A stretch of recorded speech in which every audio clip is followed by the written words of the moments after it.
Loop 63. 63.1. Tricks, Chrysalis asked, holding up a photo album. What's this? Oh, right. I was clearing out my subspace pocket. Trixie shrugged, removing the last of the shaving foam from her cloak. The fog machine had malfunctioned in the performance earlier. I think that's one of the albums I forgot to put back in, thanks. Who said I was letting you have it back? Chrysalis stuck her tongue out, opening the book. She grinned at the first picture. Ooh, I like that look. Give it back. Trixie protested, then blinked as her mare friend showed her the photo. Oh, yeah. That one was from the middle of my ascension. In about 2 seconds after that I blast Nightmare Moon with 5 starlight breakers at once. Actually cured her. I've heard of that spell, but never actually seen it, Chrysalis mused. It's condensed love, right? Wonder what would happen if I were hit by it. Trixie used the distraction to make a grab for the album. Nay. Nope. Chrysalis moved the album up another inch or so, and Trixie's hooves closed on air. Let's see what else there is. Oh my gosh, you look so cute. What? Trixie's heart sank. If it was It was. At some point in the past, Twilight had had a loop where she was an alicorn, and Trixie was her baby sister, also an alicorn. The photos had formed material for a semi-serious joking blackmail for many, many loops, until Trixie had finally secured the last one. But it was so cute, she hadn't had the heart to destroy it, so into her private collection it had gone. She was regretting that, with hindsight. Still grinning like a loon, Chrysalis turned over another page. Who's this? Oh, that's Pony Stark. He and I had some fun times together, Trixie smiled wistfully. Before I met you, I hasten to say. But that pony could really party hard. I see. Over the next half hour or so, an impromptu reminiscence session built up. Chrysalis went back to the start of the album and began to work through picture by picture, and Trixie explained the origin and meaning of each of the photographs. Some of them were gifts, including one that had the magical aura of an intense stasis spell which Twilight had taken the very first time Trixie had looped. Rather inevitably, the picture had a massive explosion as backdrop. Perhaps less inevitably, the explosion seemed to be consuming Sombra's castle. Eventually they reached the last few pages, which showed more familiar times. The first group photo with Chrysalis included something which seemed to have come from a camera hidden in Pinkie Pie's mane, the two of them on an early date, and that time they'd both been Changelings on Earth. The very last picture, though, was different. Chrysalis stared at it for several seconds, mouth agape. What? Ah. Air, Trixie blinked. Whoa. Forgot about that one. What is in this picture? Chrysalis asked, absently. That would be you as Rita Repulsa, Sombra as Lord Zed, and me as an evil pony ranger, Trixie supplied. Twilight told me about this variant, see, and I asked for a photo of me in the evil pony ranger getup next time she had it. Am I married to Sombra? Trixie face hoofed. Sure, focus on the fact they happen to be behind me. It's not like it was the only time that happened. As soon as she'd said this, Trixie Lulamoon realized it had been a strategic error. Asterisk. Why did I keep being married to Sombra? Chrysalis asked, for the 12th time. I don't know, okay. Trixie almost snapped. Look, we're here now. She knocked. After a few seconds, Cadence opened the door. Hello, Trixie. Chrysalis, I assume. The jet-black Pegasus nodded curtly. Yes. There's something we'd like to ask, you see, Trixie hedged. Can we come in? By all means. Asterisk. I think I understand, Cadence said finally. You want to know why it was that, on these many occasions I discussed it with Twilight back when you first awakened, Chrysalis, and I'm afraid it is many you were paired with the same pony.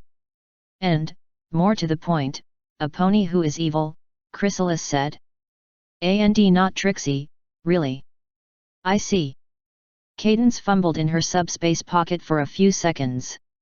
Right, I think I may be able to answer your question. The object she produced was like a disassembled orrery, made of hundreds of metallic balls and rings, and as she started pushing magic into it the components levitated into the air. Wait, Trixie looked apprehensive. Isn't this the dating simulator? The Mark V, Cadence nodded.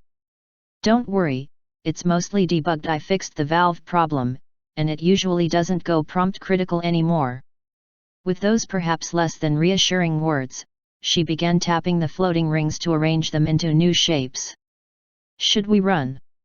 Chrysalis asked, sotto voce. I don't think it would help, Trixie replied candidly. We might set it off. Let's see, Cadence whistled to herself as she worked a modified form of John Wellington Wells. Baseline Chrysalis, baseline Sombra, and go. Lightning crackled, and something went parp. A sphere flashed blue, then green, and another went deep black. Ah, there we go. Your baseline self and Sombra are indeed quite compatible, as ponies who have never met go. Chrysalis winced. What about me now? Chryssy, Trixie said quietly. No, I want to know. Cadence entered the new question. The thing which went parp, once again, went parp. A beam of light flashed over Chrysalis' form, making her jump, then the spheres changed color again. Nope. Cadence examined a pattern of spheres hovering in front of her. You're less compatible than with blue blood. Chrysalis let out a relieved sigh. As for you two, Cadence tapped a few more spheres, tapped one again, then kicked it. It bounced off the wall, emitted a cloud of smoke, and exploded. A new one flew into place to replace it, and the thing went parp. Again. At Trixie's raised eyebrow, Cadence blushed. You just can't get the parts these loops. Anyway. A beam of light hit Trixie, this time. Then half the array went pink. Ha! Well, that's a good sign, Cadence said with finality. Congratulations, and have you reconsidered the marriage thing? We're fine without, thanks, Trixie reiterated. Chrysalis seemed to be mulling something over. So, why didn't you set me and Sombra up? Cadence took her own time to think about that. I might have done, she said eventually. But the first few loops, there was still that specter of how nasty Sombra was in the slave world loop. I mean, when you two are or were together, it was usually when you and he in particular were much less, well, evil. You were villains, but not evil for the sake of evil. I understand the distinction, Chrysalis said. Right. And when I was starting to think about it, Twilight took me aside and pointed a few things out to me. Cadence sighed. It was quite an effort of will, I must admit, to avoid getting involved if only to keep you away from shining. But Twilight told me that a real romance, especially for a looper, has to grow naturally. I've not always remembered that, she admitted, wincing. But it was certainly the right thing to do here. I'll say, Trixie said softly, nuzzling the changeling queen. One question. Chrysalis pointed. Shouldn't you turn that off? Cadence followed her hoof, to see that the simulator rings were revolving around one another faster and faster. The thing which went parp broke with tradition and went sproing. Oh dear, Cadence sighed. Every pony down. Something loud happened. Asterisk. Feel better now? Trixie asked, later that night. A little. Chrysalis shook her head, her mane drifting in the breeze. It's still strange to contemplate, though. Yeah, I know. They looked down at the ring-festooned towers of Canterlot Castle.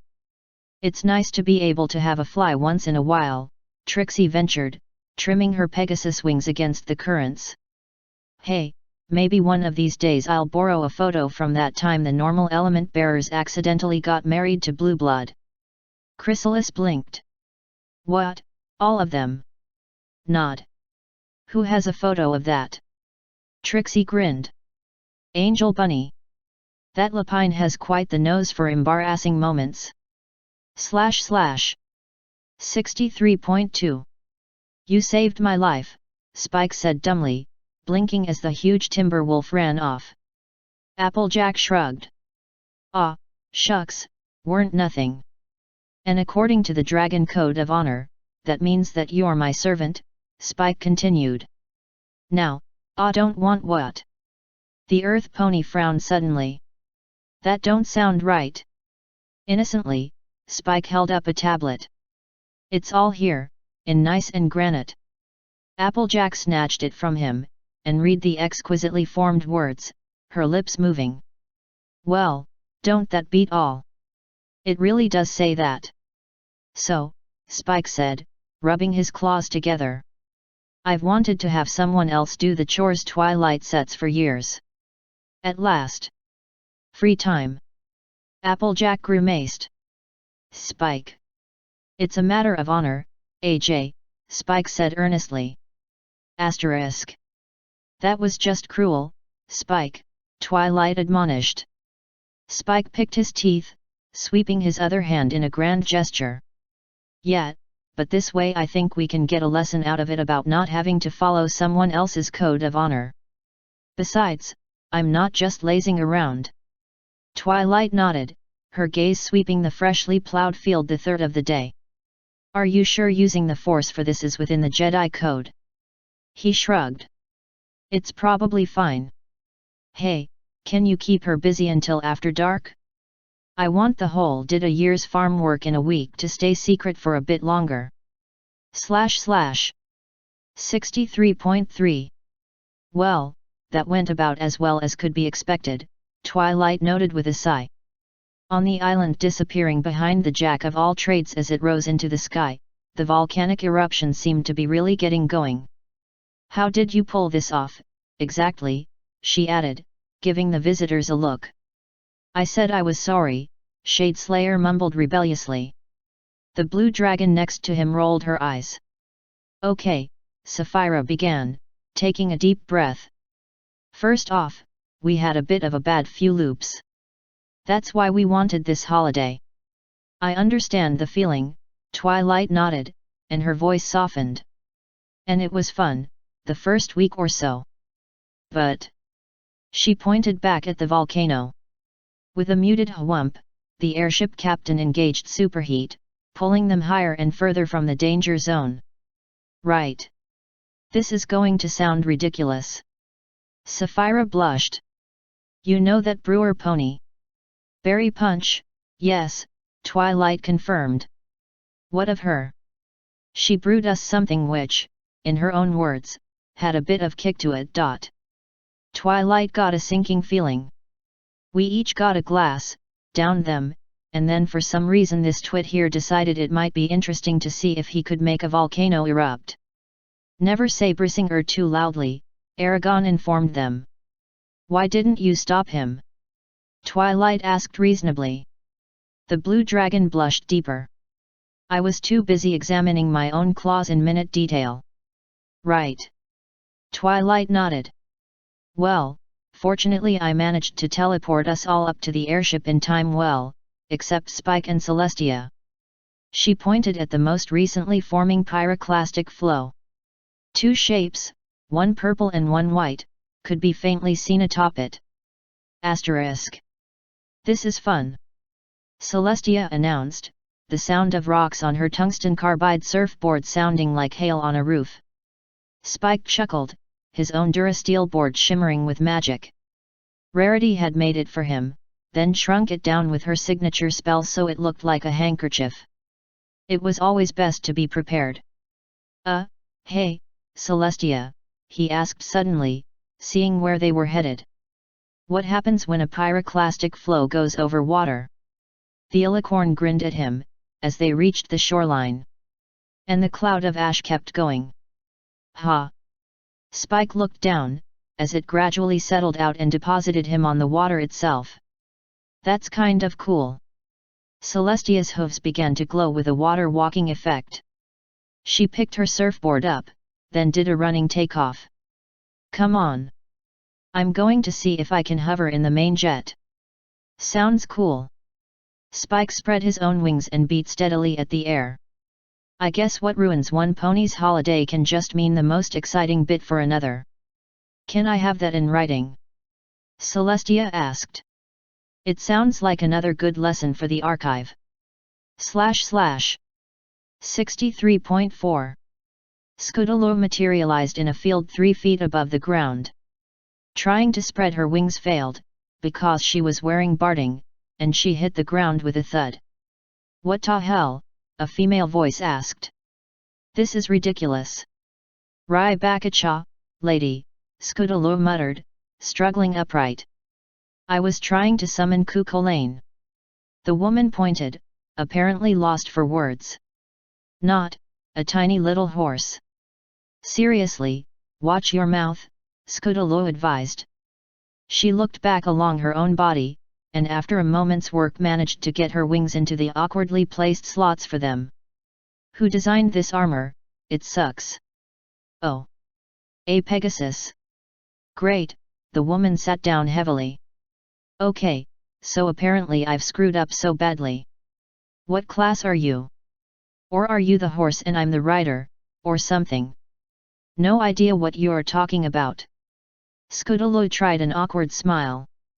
Look, I've got no idea where I am, as far as I'm concerned I just appeared out of nowhere and now you're telling me I should be a Cullen or something. Oh, 4. Right. Let's start over.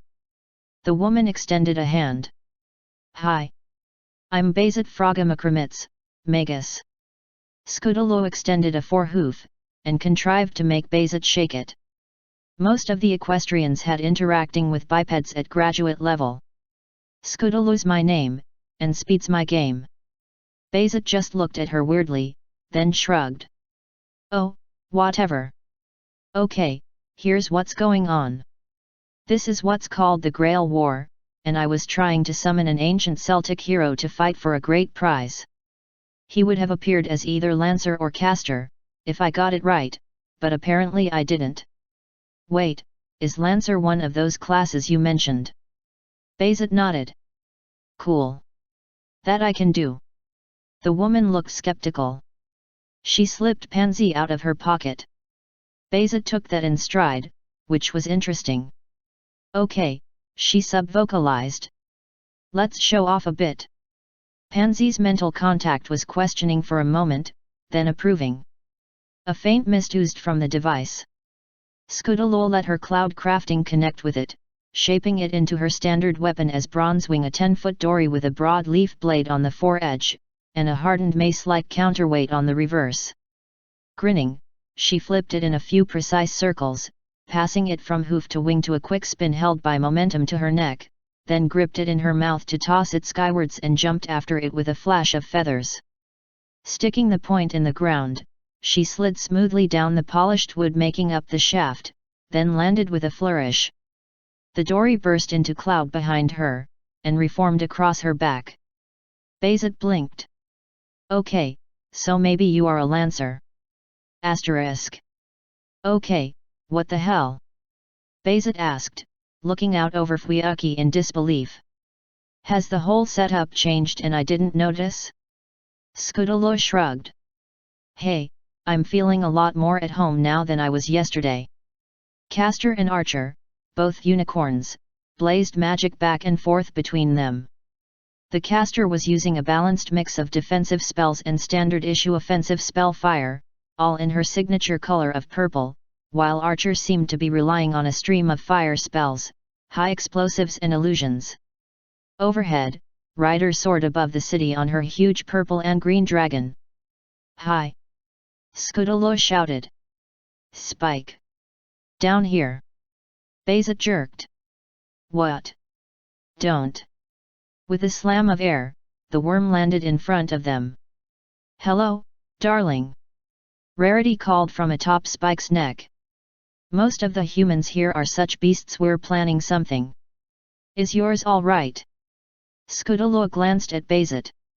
Yeah, she seems cool enough. Right. Rarity tapped Spike's neck. Come along, dear. Who's driving again? Spike rumbled good-naturedly, spreading his wings. You are, dear, I'm just map reading. Ignoring Bayzet's incredulous stare as Ryder took to the air again, Scootaloo shaded her eyes for a look around. Wonder who else is here. Ooh, Gilda is Saber. I'll have to take the opportunity for a spar. A custard pie hit Scootaloo in the cheek. Pinkie Pie materialized from thin air, and held up a card. The mime assassin strikes again. Scootaloo wiped her face clean. Seriously? Are you assassin? Pinkie turned her card over. Yab. Then she turned it over again. Pity Sweetie isn't here, I could do with some piano music accompaniment. Wait, Bayzet said, pointing. Did that card just? Pinkie turned it over again. Sure did. Scootaloo whirled a small sling around her tail for a moment, then launched the sling stone at Pinkie's ear. With lightning speed, the pink party pony dropped the card, and held up her hooves as if against an invisible wall. The clank of the sling stone hitting an invisible wall indicated that she'd had a good reason for that. Cool, Scootaloo pronounced. I did wonder. Pinkie picked up the card again. Don't make me mime a big hammer, smiley face. Bayzet threw up her hands. I give up. Wait a section. Scootaloo frowned. Who's berserker? A howl filled the air over Fuyuki. Then a very large, pastel yellow wolf lumbered into a nearby park and started digging a hole, tail wagging. Right. The Pegasus nodded to herself. Mental note, don't annoy Fluttershy this loop, in case she goes all you will love me. Pinkie had taken the opportunity to disappear again. Scootaloo could just make out a hail of blueberry pies materializing from nowhere, and landing on Gilda. Asterisk. Miles away, Princess Celestia sat on her haunches in the middle of a well-appointed apartment building. In all honesty, I don't think I'll bother getting involved. Wonder what's on TV? A remote clicked. Ooh, a cooking channel. / 63.5. Celestia walked into the room. Her scrying told her that her sister had been subdued. Well done, Twilight, and... She paused. Twilight? Why are you all alicorns? Twilight looked down at herself with a frown, then gasped. Oh. Sorry, Princess, I forgot you weren't here for that bit. When I got the elements working, their power flowed into us and made us like this. I must admit, the princess said, I did not expect this. Hold on. Twilight muttered something, and with a flash of purple light her wings disappeared. There we go. What did you just say? Celestia asked, noting that the element of magic had a gradually dimming light emanating from the capstone. Oh, well, Twilight blushed. It was kind of a guess actually. You see, when I said harmony power, make up, it transformed me, so I said the same thing again and it seems to have worked. Right. Celestia considered that, then concluded that well, it wasn't exactly beyond the realm of possibility that her student, along with her new friends, had discovered some deeper form of magic from the elements that had eluded Luna and herself. Well done, then, Twilight. Are your friends all right? Twilight smiled at the word friends, then looked back at the 5 unconscious alicorns behind her. I hope so. Excellent. Now, I must deal with my sister. I knew it. Twilight grinned. I knew you had to be one of the sisters from the story. And Princess Luna is the other. That is correct. Asterisk. Twilight, Celestia said, a smile on her face. I appreciate the enormous potency and utility of this new ability you have discovered in the elements. Flying is pretty amazing, Twilight interjected, with a blissful expression on her face. I'd almost trade magic for it. Yes, well. Celestia coughed. You see, the problem is that you and your friends are getting, well, a little overly eager to rely on this ability. I'm not sure I follow. Celestia sighed. Twilight, your friend Applejack used her alicorn abilities to gather in the harvest. That seems fine to me, Twilight said, puzzled. Your friend Rarity used it to show off at the Young Flyers competition. Well, she had those new dress designs to market, the ones made out of rainbow and cloud. Twilight shrugged. Fluttershy used her element to turn into an alicorn to get over a gap smaller than her own body length, Celestia continued. She's afraid of heights, Twilight defended. It makes her feel more comfortable. She's already a Pegasus. Celestia massaged her forehead. Sorry, that outburst was impolite of me. But when your friends are becoming alicorns to solve even the slightest problem, then it seems as though it would be simpler to just transform permanently. Twilight gaped. But we can't become alicorns permanently, princess. I mean, we'd be princesses as well. We don't want to displace you or cheapen your office. Twilight, you turned into an alicorn to fly up one floor of your own house. At this point, you're using ascension to save on walking. The unicorn, well, currently one, anyway, shrugged. I don't see the problem. Asterisk. How's it going? Dash asked, giggling. Well, she had a talk with me about it, Twilight replied, chuckling herself. Pinky grinned. Nearly there. What should we do next? Twilight thought for a bit. What about doing it so we don't have to move the pieces in a game of chess? / 63.6. Mama. Nyx asked, face scrunched up in confusion. Can I ask you a question? Of course and no, that wasn't the answer. Twilight trotted over. What is it? Well, you know how I'm your daughter this time, right? I mean, biological. Twilight nodded, suppressing a slight wince. She'd never get used to loops like that. Well, I feel like it's better than if you adopted me, but I don't know why I feel that, and I'm not sure if feeling like that is all right, either. The Fillycorn shrugged helplessly. Twilight smiled. Nyx, I love you. And that's the same whether you're a biological foal of mine, or a filly I adopted, or even a fully grown mare. Or, stallion. They both remembered the time she'd been Noctis, with matching shudders. That had been strange. But, yes, there's no difference in my mind. Twilight frowned, then, and waved a hoof. Well, there shouldn't be. But candor compels me to admit there might be a slight difference. In any case, it's nothing significant, and it shouldn't be. A daughter is a daughter is a daughter. And what you do is what matters. Nyx looked contemplative for a bit, then nodded. Right. Like how you treated us when we were all your daughters, when you were Queen Twilight. Exactly. The difference is about you, not where you came from. I know that's not always how it works out in the real world, but it should be. After digesting that, Nyx nodded again. Right. Thanks.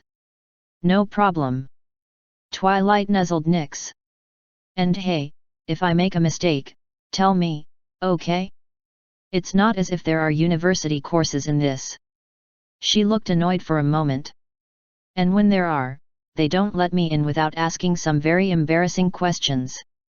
/ 63.7. Well, this is a right ballyhoo, a tan stallion wearing a scarf said. Ginger? Algae? Any of you around? There was no reply for a few seconds, then an orange head poked out of the nearby Anderson hut. Hello, the filly thus revealed said. Are you looking for someone? Wait a minute. There was a blur of motion, and she grabbed his front hoof in both her own hooves. Are you James Bigglesworth? Well, Jams, apparently, but you have the advantage of me. Biggles allowed his hoof to be shaken. You seem a little familiar from somewhere, but I'm deuced if I know where from. I'm Scootaloo, the filly said, and grinned. You should remember me, at least if you are looping. But it was a long time ago, we crashed a prototype aircraft into a lake. I do seem to recall something along those lines once, Biggles confirmed. I'd thought it was all some kind of mystic shared hallucination, but I must admit that we've learned more about what's actually science since then, and shared hallucinations are no more than a particularly unusual superstition back. The pilot gestured behind himself, trying to convey a sense of the direction of a different universe. It didn't work. Back wherever, he finished, giving up the attempt. I see. Scootaloo nodded. Yep, that was us. Actually, not all that long ago I had a loop where I replaced you. Brilliant fun. We cancelled World War II and were flying meteors by 1930. Do you know, that's not far off my record. Biggles sat back somewhat awkwardly. The best piece of work I've managed thus far is probably to make a dashed huge pile of money on speculation, and then use it all to support some of the best aviation development experts of our time. I can get the war down to an abortive campaign over Czechoslovakia in 1938, if it all goes according to plan. Cool. Scootaloo looked like she wanted to ask 1,000 questions, but visibly held them in. Okay, based on loop memories and stuff, I seem to be your assistant and protege. Which is so cool, by the way. Right, right.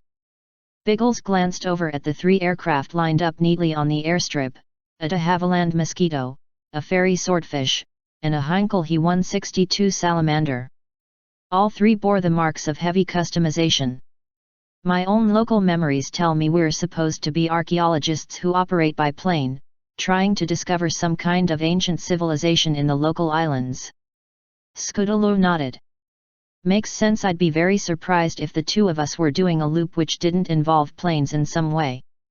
I assume you're an anchor. I am, that's correct. Biggles pointed at the planes. Any preference? I'll take whichever of the mossy and the stringbag you don't want, she replied. I know they're 2-seater, but I really want to do as much flying as you. Lass after my own heart. Biggles trotted briskly over to the salamander, and kicked it viciously, producing a loud crunch noise. Piece of Fritz junk anyway. Right, I'm for the mossy. Scootaloo galloped up and jumped into the cockpit of the swordfish, a flap of her wings helping her make the cockpit. This is gonna be so cool. Asterisk. Is it me, or do these islands want to kill us? Wouldn't surprise me in the slightest, Miss Cooper. Scootaloo face hoofed, then put both hooves firmly back on the stick and banked hard right. I told you, I only had that name once. Anyway, you see my point, right? I mean, there was the fuel leak. I must admit, that was the first time I've had to perform in-flight refueling from a train, Biggles mused. Fiddly business. I get why the aircraft carrier landing was pretty near impossible for you, she continued. I mean, the mossy was never really navalized. But I'm in a string bag. And it still had trouble. Well, whoops. Biggles and Scootaloo both slammed their respective aircraft into turns so severe they nearly flipped upside down, narrowly avoiding an avalanche of rocks falling from a nearby cliff wall.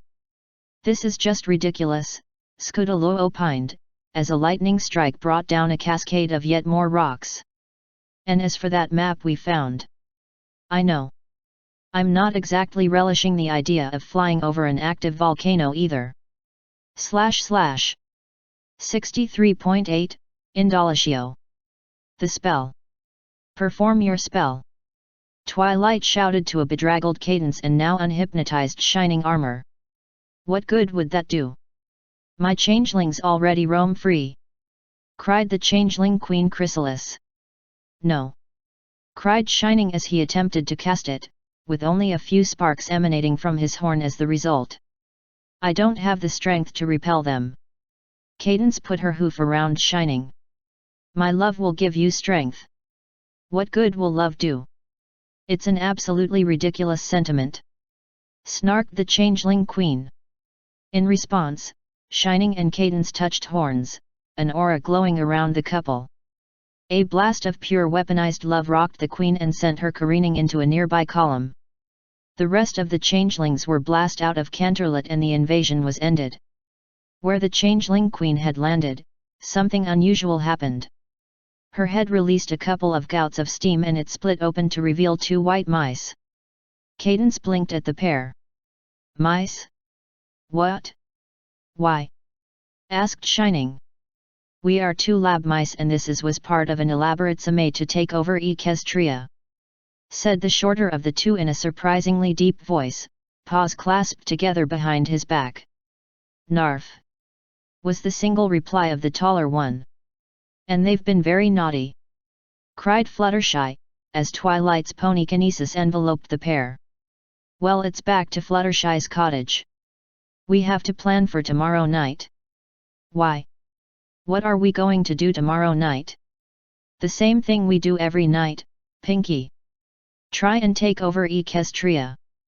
/ 63.9, Chris Overstreet.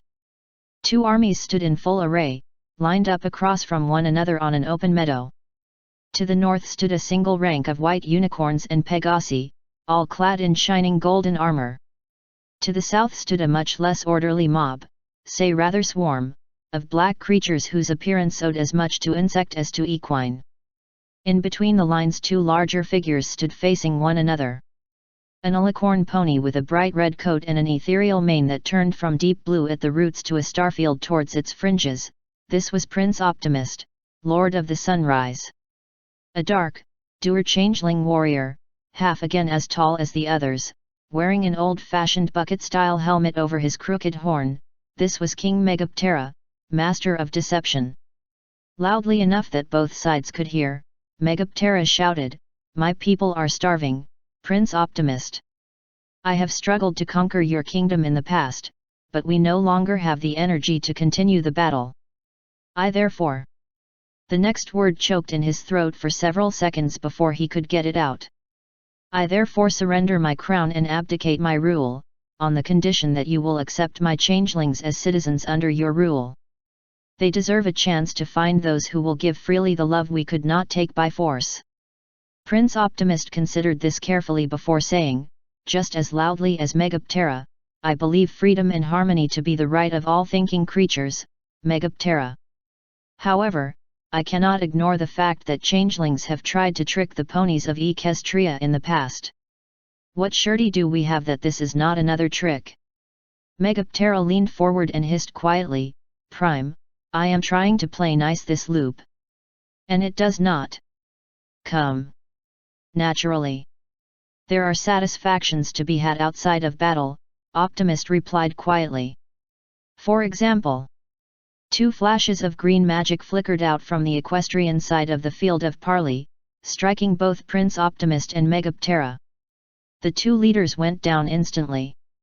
One of the equestrian guards stepped out of the ranks, flying into the air as its disguise fell to reveal another changeling warrior.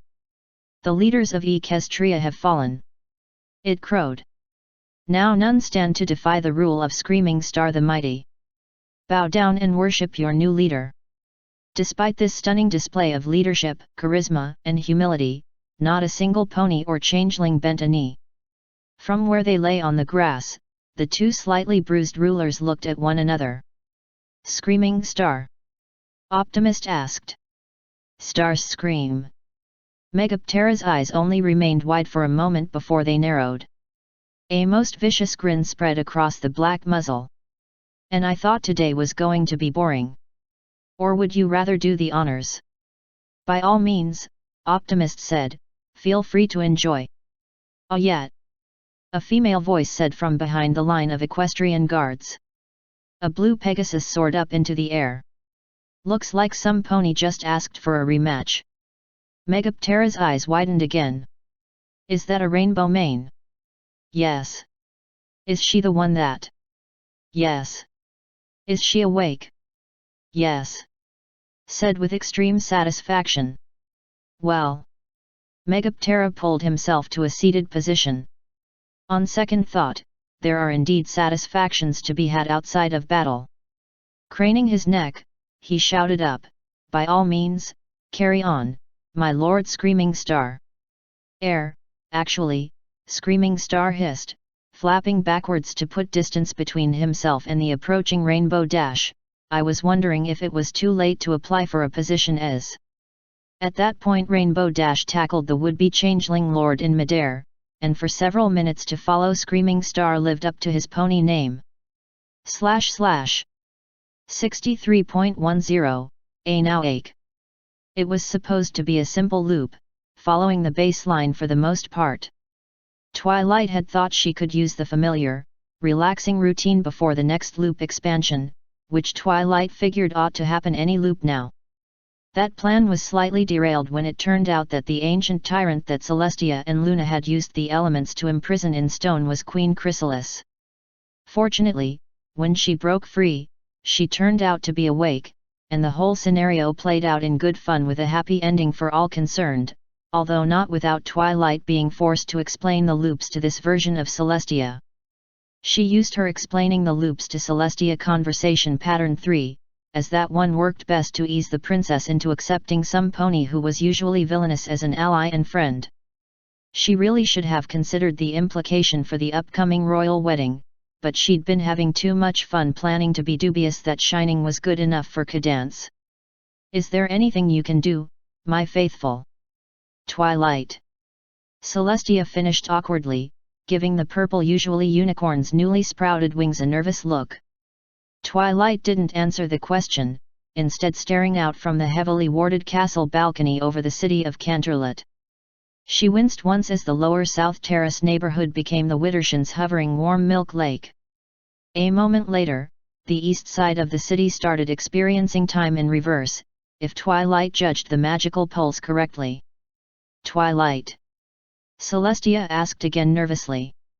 First, I'm going to check the old mines, Twilight said, and hope that he stashed the real Cadance down there like normal. Normal? You mean something like this happens every time? Celestia's voice was horrified, and Twilight reminded herself that with the altered history this was completely new to her. There was a bright light, and then one of the castle towers to their left was inside out. Or is he awake? With him, sometimes I can hardly tell, Twilight groused. She took a breath. Anyway, once I've found Cadance, we can evacuate. Evacuate the city. Celestia seemed about to protest. Then what looked to be a particularly unpleasant section of the Everfree replaced the castle gardens below their balcony, black tentacle vines ensnaring every pony within, and then politely depositing them at the front gates. Although from the confusion occurring there, clearly something else had been done to them in the interim. All right, Celestia said after a silent moment. That sounds like a good idea. No, not the city, Twilight said. We're going to evacuate Equestria. What? Celestia exclaimed, her voice strangled. You can't possibly be serious. I am absolutely serious, Twilight answered, her horn glowing as she prepared to teleport down the mines.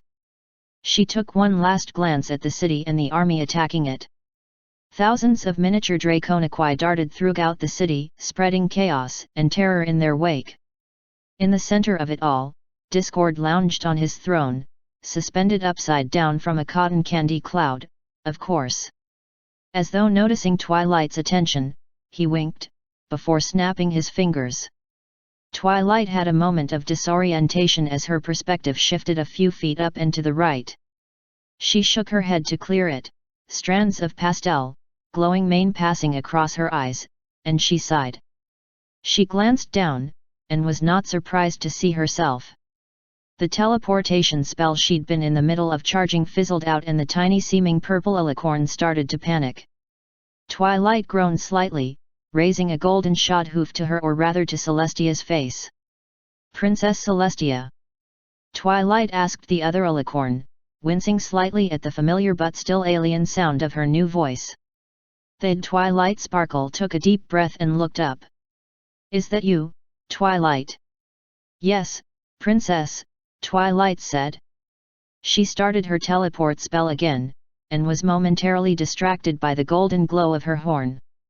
A small part of her mind started listing some interesting experiments to run before fixing this mess. Where can we even evacuate to? Celestia asked. Twilight risked another look at Discord, who was now surrounded by a swarm of what seemed to be pony parasprite hybrids. I hear the moon is nice this time of the century. / 63.11, Chris Overstreet. Good evening, Twilight. Come in from the road. Zecora stepped aside to allow the princess to enter her hut. What brings you tonight to my humble abode?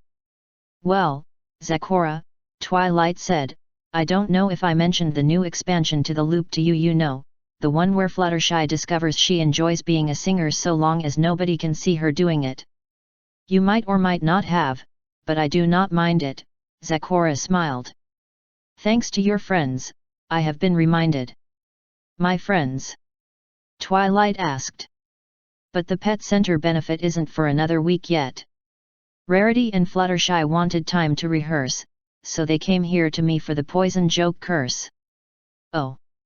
Well, anyway, that's not why I came here.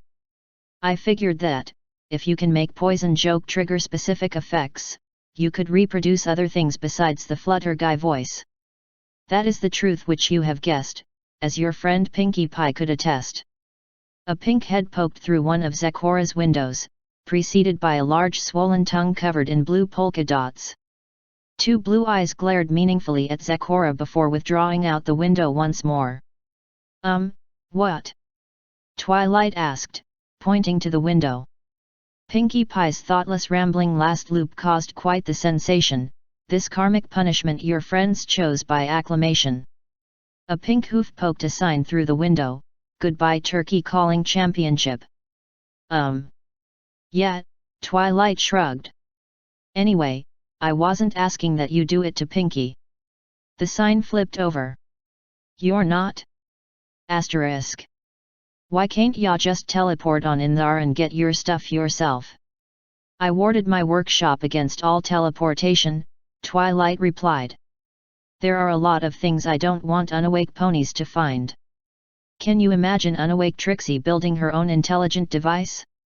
Or Scootaloo making a scooter out of repulsor lifts? Then why don't ya make yourself a set o' lockout keys? Apple Tini grumbled, hanging from the edge of the little ventilation pipe. Loop's smartest pony can't think of that. Look, just hurry up, get down there, and unlock my doors. Twilight said. If I don't get all that stuff stowed in my pocket before the loop ends, I'll lose everything. It'll take tens of thousands of loops to replace some of it. Apple Bloom rushed up to Twilight. Hey, are we done with my sister yet, Twilight? I need her to unlock the access port for my hangar. Scootaloo and Diamond Tire wrecked the controls when they crash-landed in the South 40. The shrunken Applejack's grumblings were cut off when she lost her grip and slid screaming down the ventilation shaft. / 63.12, Mr. Twilight awoke as a baby looking up at two adult humans. The lady picked her up gently. Martha, we can't just take an alien baby, the man said. Yes we can, if we hurry. Use the winch and load her spaceship in the truck.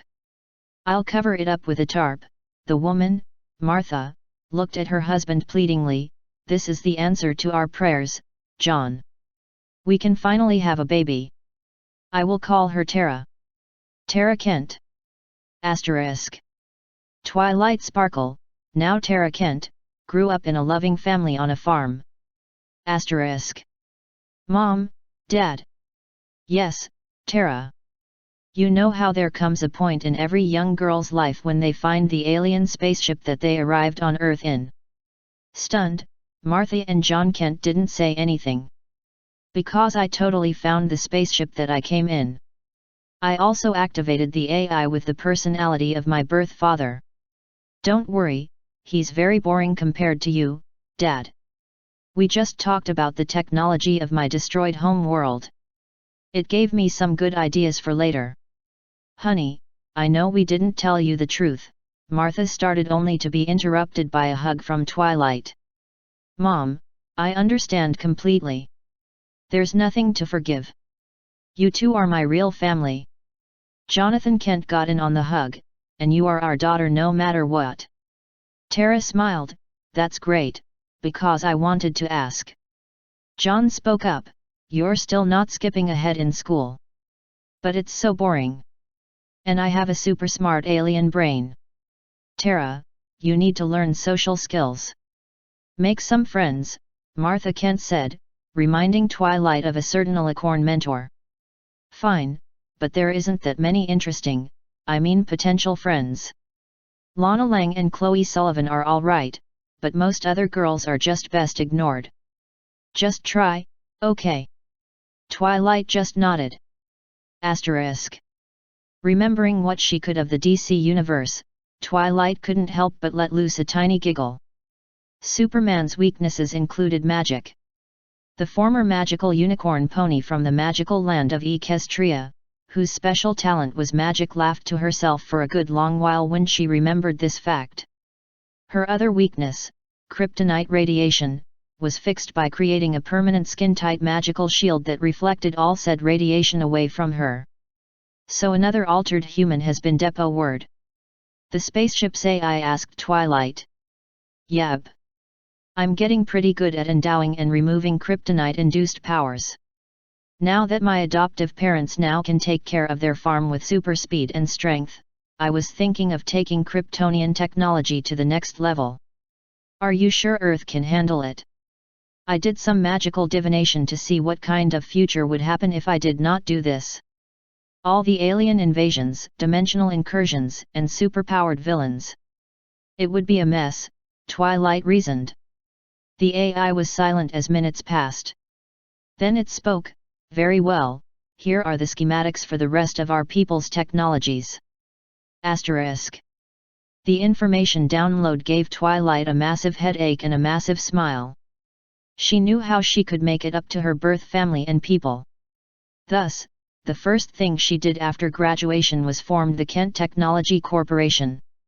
Using every bit of her intelligence and lessons learned from her most business-savvy friend, Rarity, Twilight managed to raise her company to the same level as LexCorp, Wayne Enterprises, and Oliver Queen's Corporation in only a few years. The small green crystalline probe emerged from the Kent Tech satellite that orbited the planet Venus. A few moments later, this was followed by a similar crystal. When all the Kryptonian terraformer probes were in place, they activated. Hours later, the planet Venus was a perfect duplicate of Krypton. Time travel technology was forbidden by Kryptonian law. Twilight Sparkle reasoned that such a law can't exist until the Kryptonian people could enforce it.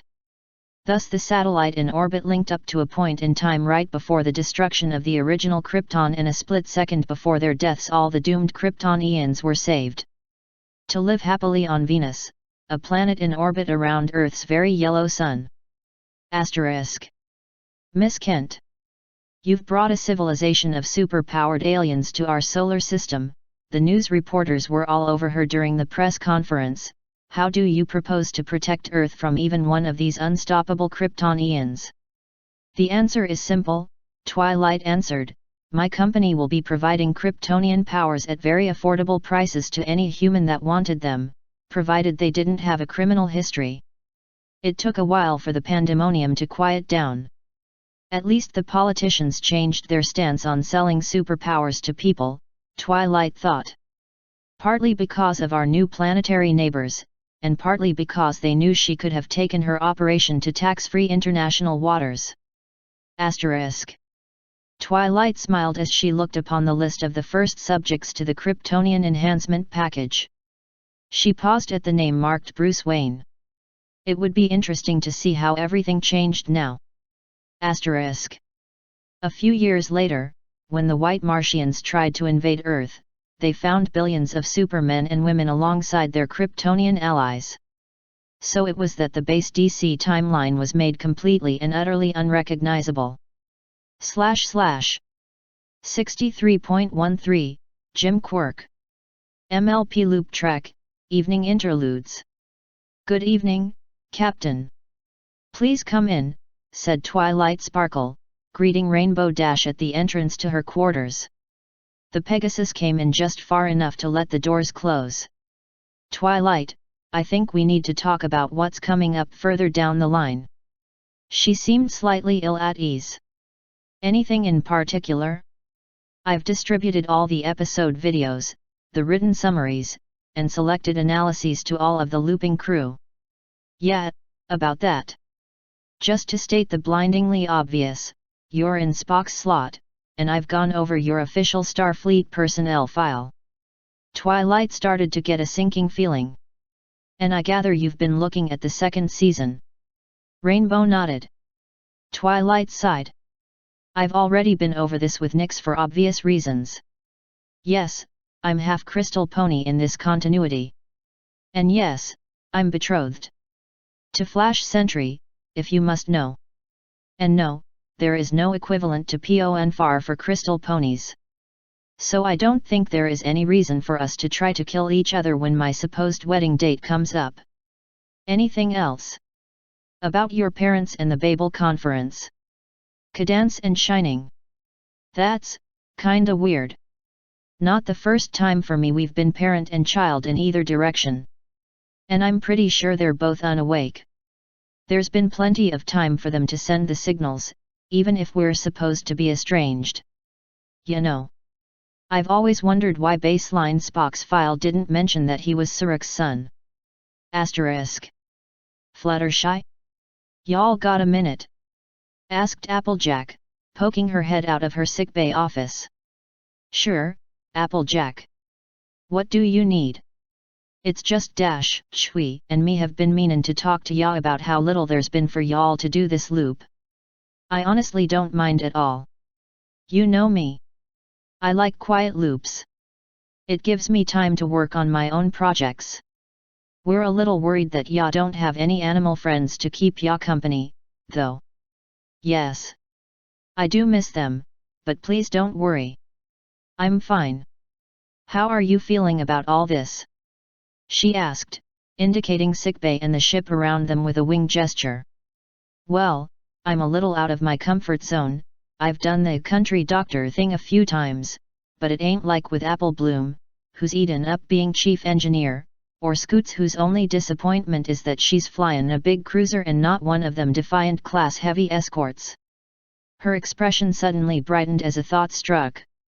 "Hat, silly thing, I'm still waitin' on my chance to use the darn it dash. I'm a doctor, not a whatever line." They both chuckled. "Well, I do appreciate you three being concerned for me, but I'm fine," Fluttershy reassured her friend. "Okay then. Just two more things." "Yes. First off, we're probably gonna be encountering tribbles a ways down the road. I hope that won't be a problem. I'll do my best to control myself. And second, we know you've been practicin' your shape-shifting in the Arboretum durin' the night watch. Tyara's been gettin' reports from spooked ponies. We just want y'all to be careful, why here. I'll keep it in mind. Asterisk. Star Trekkin', I hope that we don't crash/slash on the Starship Enterprise under Captain Dash." Sweetie Belle sang quietly to herself as she waited her turn at the food replicator in the officer's mess. "That is a very silly song," observed Clover. "Silly even by Pinkie Pie standards." "Yeah. It's just an earworm that tends to implant when I'm in a Trek loop," explained Sweetie. "But you've adapted it to our current circumstances. I'm off duty. I'm allowed to be silly." Sweetie collected her dandelion salad and went to the table where Apple Bloom, Nix, and Silver Spoon were finishing their own meals. "Hey, guys! I heard you've completed your certification, Silver. Congrats." "Thanks," said the Dragoness, contemplating one last barrel from the selection of gems she'd ordered for dessert. "You hear anything from the seniors about what's coming next?" "Nothing solid, but I've been picking up rumors that an Ambassador Harshwini may be coming aboard sometime soon." Nix's expression went thoughtful. "If I were to guess, that's probably the Eminian-Vendican War. Joy! More society controlling computers to blow up." Depending on how the captain wants to play this, you may end up in command for a while, Apple Bloom. Great. I'm still full sit in our own computer upgrades, muttered the engineer. I have offered to help you monitor the situation, pointed out Cookie from her necklace. On several occasions. Problem is, you, Clover, and Pansy aren't officially on the crew roster, so you can't stand watches or actually do much of anything without your sponsor physically present. Barring Q or Discord jigger in reality again, it'll take either me or Twilight and 5 minutes alone with a Starbase Records computer to create proper identities for y'all. I'm really sorry, but that's just how it is right now. I might be able to rig up mobile holo emitters for y'all, or at the very least holographic disguises for your armor shell forms for after. Speaking of Pansy, mused Silver. Where's Scootaloo? Y'all know that mini holosuite I set up in Cargo Hold 3 yesterday? Scoots and Diamond have been monopolizing it during their off-watch time. I'm startin' to regret installing the thing. Asterisk. Ready for match 16? Asked Scootaloo. I keep telling you that the scenario isn't just flawed, but that the underlying assumptions are contradictory, insisted Diamond Tiara. It's bad enough that each side works under different laws of physics, but since you insist on including specific characters, each of which has their own variable levels of plot armor. Running out of steam, she took a deep breath. All right. Let's go. But I get the Death Star this time. Seeing the orange Pegasus frown, she added, I don't see what you're so sad about, Miss Best Helm's pony in Starfleet. I've seen what you can do with a Defiant class. / 63.14, Chris Overstreet. Rarity. Yes, Twilight. Why are we sitting in this box watching a third-rate variety show? The old men seated in front of them said in chorus, that's what we've been wondering for 40 years. / 63.15, Chris Overstreet. C-Force sat in the lounge and listened as Dr. Diamond gave the briefing. The Chuppy Chalky brand of cookies have recently been discovered to contain a certain silicate. Now, industrial cookie-making processes often use silicates as a stabilizing agent. You mean there's sand in our cookies? Team leader Apple One gasped. Only trace amounts, and usually nothing harmful, Dr. Diamond said patiently. But what we found in Chuppy Chalksies is different. She turned on a screen to show a microscopic image. This is a sample taken from one of those cookies. Note the electrical flashes between the silica bits. Sure enough, brief flashes of light could just barely be seen linking tiny light-colored grains within the dark brown cookie. We think these electrical discharges have the same properties as neural thought waves. You mean there's mind control sand in our cookies? Team leader Apple One gasped. Sounds like a dirty Spectra trick to me. Scootaloo chimed in. To you everything sounds like a dirty Spectra trick, Princess 3 replied. Sweetie 4 pulled a packet of cookies out of her pocket and sighed. I'm gonna have to switch to Nutty Muddies, aren't I? Silver 5 tried to say something, but after about 10 seconds of random sounds, all she could get out was, Arbidud plut toot stupid speech impediment. Asterisk. Spectra's super party eventual conquest through random acts. Headquarters somewhere in deep space, unobservable to even cutting-edge Earth super technology. Staff a lot of really ugly humanoid robots with 1970s hair and bad uniforms, and one other. Whoopee! Zaltye Pai shouted, dancing as she watched viewscreen after viewscreen of cookie-loving people dancing uncontrollably in the street. My newest plan is a brilliant success. Now once we infiltrate the Nutty Muddies factory we can begin with the second stage musical numbers. She giggled madly before continuing, at this rate not even C-Force will be able to stop me from partyfying the Earth. Asterisk.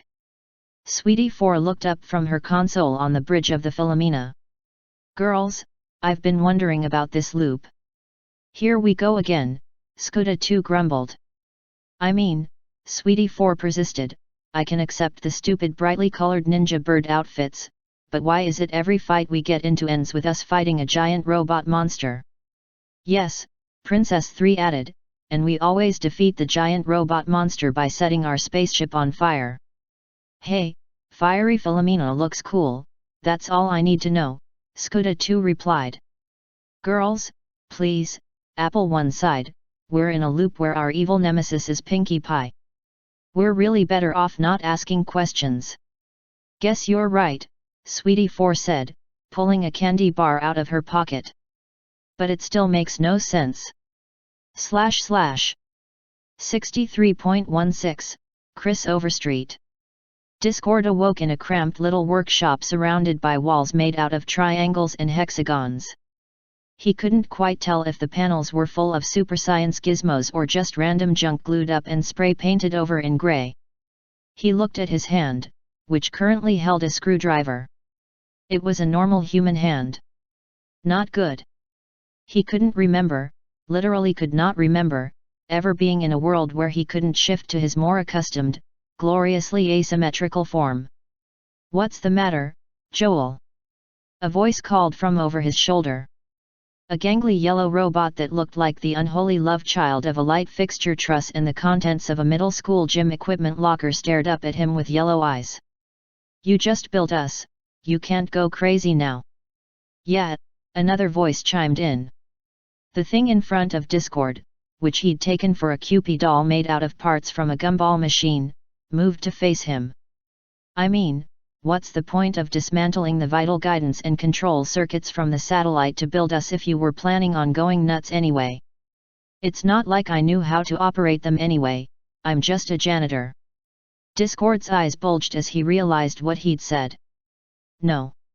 No, I am not going to play along with this loop. I'm going to snap my fingers and restore myself to delightful chaos. Who, chaos? Chaos from Mr. Minnesota himself? This I have to see. The gumball machine chortled. Discord snapped his fingers. After a brief pause he snapped them again. And again. He tried snapping the fingers of his left hand instead. He tried alternating. He tried simultaneous. And he kept on trying until the snapping built into a syncopated rhythm, then into a frantic metronome that ceased only when his fingertips grew chafed. Hey, have you tried wiggling your nose, Samantha? The golden robot asked. Before Discord could ponder a witty rejoinder, a yellow light flashed from the room next door. A cross between a sea serpent and a shop vac poked its head through the door. Incoming message, Joel, it shrieked in an unearthly voice. Incoming message from Gizmonix Institute, a much saner female voice added. Please report to the bridge for incoming message. Well, at least it can't get better, Discord said quietly. Don't you mean, it can't get worse, the yellow robot asked. Oh, thanks so very much for that, Discord grumbled. You've just jinxed us all. Oh, you're welcome Wat. Discord and the robots moved into the next room, which had a single control panel with only 3 clownishly large buttons on it. The yellow one flashed urgently. Right, let's see what happens, Discord said, whacking the button. A view screen lit up with a view of a dark, dank, dungeness laboratory. Standing in the middle of it wearing a sickly green lab coat stood a man with wild, uncombed hair, standard-issue geek glasses and a truly objectionable mustache. Ah, hello, Joel Discord, he said. I think you can tell by your current surroundings that your job performance review didn't go all that well. Dr. Forrester, Discord said. I know. No, I am not going along with this. Yes. Yes, but you are. Dr. Forrester grinned. You see, I needed a guinea pig for my experiments on breaking the human psyche. I have a theory that, if only I can expose normal humans to the most mind-searingly awful movies ever made, I will be able to destroy human civilization and take over for my own. Are you taking notes? Just a moment, Discord said, scribbling madly on a notepad. ... Destroy human civilization. Got it. Sounds like a marvelously evil idea. Why, thank you. Dr. Forrester said.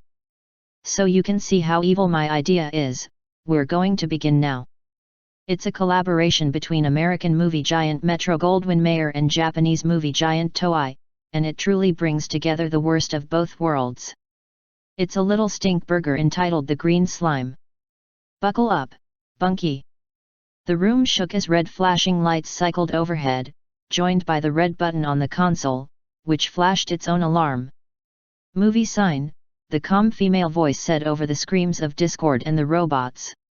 We have movie sign. You have 10 seconds to evacuate to the theater before atmosphere is vented from the bridge. Asterisk. Big Mac looked at the figure sitting at the end of the bar. It was the first time he'd seen the phrase, crawled into the bottle, done literally. Ain't seen you like this before, he said to Discord. Finally find a loop too much for you to handle. Oh, it was going all right, Discord said, until TV's Twilight showed her face.